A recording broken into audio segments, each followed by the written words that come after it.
En amour, et si tu dépassais ton ambivalence, je veux, je ne veux pas. Tu me connais, je suis Germain Roncary, psychopraticien de vie sentimentale et j'accompagne toutes les personnes qui veulent rencontrer l'amour authentique avec mon programme, en tout cas pour les célibataires, en route vers l'amour possible de chez vous à distance, mais aussi tous ceux qui sont en couple et qui, en tout cas, ont envie d'évoluer, tous ceux qui sont dans des situations particulières, dans des débuts de relation où on ne sait pas trop qu'est-ce qu'il faut faire, dans des situations où quelquefois on attend quelqu'un. Voilà, il peut y avoir plein de cas dans notre vie sentimentale où on se pose des questions, où on a perdu ses repères. Donc si c'est ton cas, n'hésite pas à prendre rendez-vous avec moi. Je me ferai un plaisir de t'apporter des clés d'évolution, toutes les infos sur mon site germainroncary.com et au bas de cette vidéo pour me contacter. Mais revenons au sujet, l'ambivalence. Je crois que nous sommes tous à l'origine en dualité.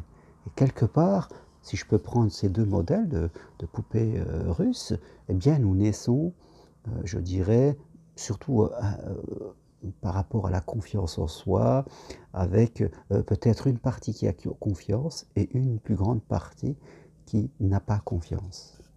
Et quelquefois, au travers de nos expériences sentimentales, eh bien, nous nous retrouvons en dualité.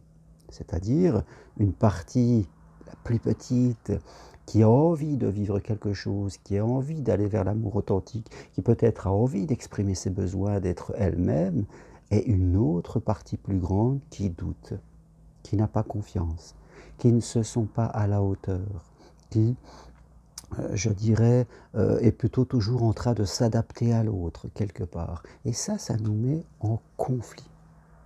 Elle veut aller vers quelque chose, et la plus importante veut éviter une souffrance. Elles ne sont pas du tout de la même énergie. Mais souvent, c'est elle qui est plus fort.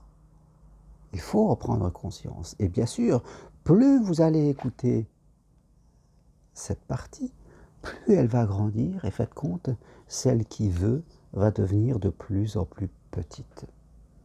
Et quand on commence par peur des conséquences, si j'ose aller vers l'amour, si j'ose aller exprimer mes besoins, par peur des conséquences, on va écouter elle et éviter, elle, comme je le dis, elle va devenir de plus en plus petite et elle aura de moins en moins je dirais, de force pour avancer. Parce qu'elle, elle sera championne de l'auto-sabotage et elle va taper sur elle, si je peux dire ça comme cela.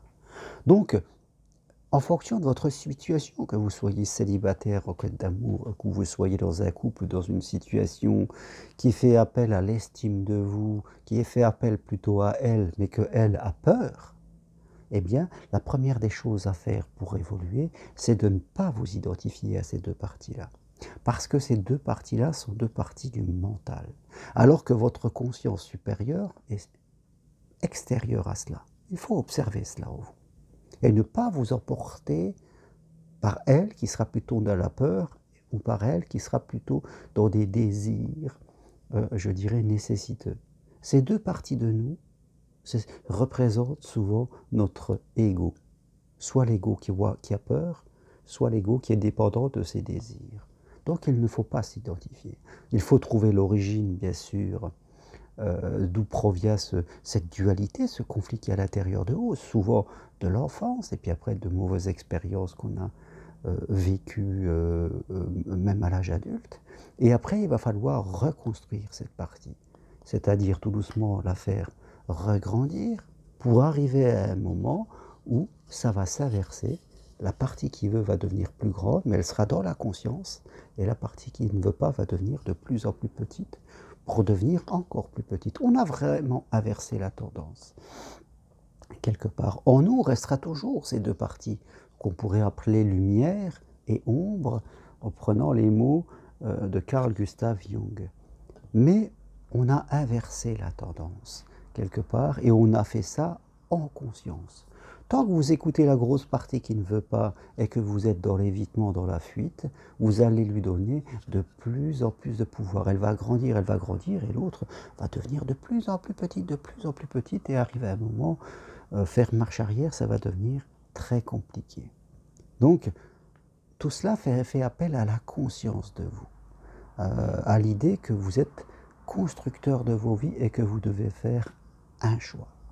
Et c'est important pour vous, pour toi qui m'écoutes en tout cas, de prendre la décision de progresser pour changer cette énergie qu'il y a à l'intérieur de toi. Ce n'est pas toujours évident de faire ça seul parce que la partie qui ne veut pas est vraiment très puissante. Et si ça fait longtemps qu'on l'a arrosée et qu'on l'a nourrie en étant toujours dans l'évitement, et puis à un moment c'est difficile, elle est trop forte pour notre propre conscience. Parce qu'on n'en a pas toujours conscience. On ne peut pas être conscient de son inconscience. Mais avec le temps, tu peux évoluer et moi, je suis là pour te montrer ce que tu ne vois pas chez toi et qui va te permettre de prendre conscience et puis après, de façon autonome, tu vas pouvoir réussir à faire ton propre chemin. Voilà ce que je veux partager avec toi aujourd'hui.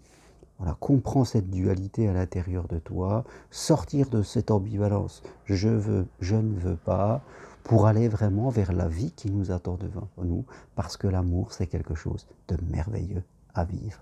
Merci à toi, et si tu veux prendre rendez-vous avec moi, eh bien sur mon site germainroncari.com, il y a toutes les infos, ou sur le texte qui accompagne cette vidéo.